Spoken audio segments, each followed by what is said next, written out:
તો આજે આપણે દરિયો ઘૂમવા હતા અને હવે જે છે દરિયો ડેમ જોવા. ચલો જઈએ આપણે દરિયો ડેમ જોવા.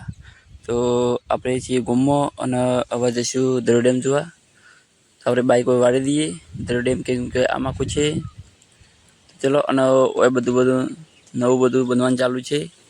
દરિયો જે પ્રવાસી સ્થળ તરીકે જાણીતું થશે હવે, કેમ કે બહુ મોટા ખર્ચે બધું તૈયાર થઈ રહી છે. મોટી મોટી હોટલો, કોમ્પ્લેક્સો, ગાર્ડનો, બગીચા જે બધું બાળકોને રમવા માટે અને ઉત્તર ગુજરાતનું મોટામાં મોટું પ્રવાસી સ્થળ બનશે. તો જો આ બધું બિલ્ડિંગો બની રહી છે, બધું બનવાનું કામ ચાલુ છે. તો આગળ જઈને તમે બધું બતાવીએ.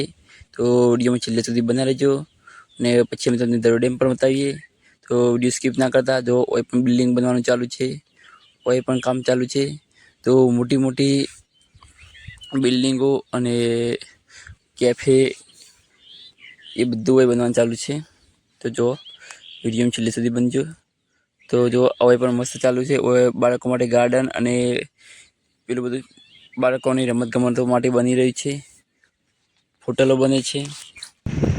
તો દરિયો ઘૂમવા અમે ઘણી વખત આવ્યા, પણ આ બધો વિડીયો આદત બનાવ્યો. તો દરિયો ડેમના ગેટ દેખાતા છે. અમે આપણે દરિયો ડેમ જોવા આવી જાય છીએ.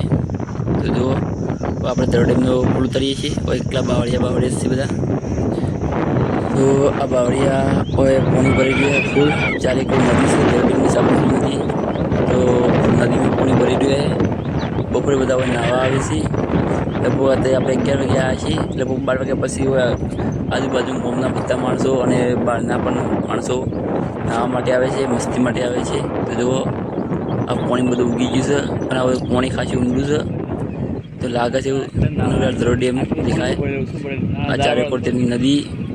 આપણે ઊભા રહીશું અને વિડીયો બનાવીએ, ફોટા પાડીએ. જુઓ પેલો દરિયો ડેમ.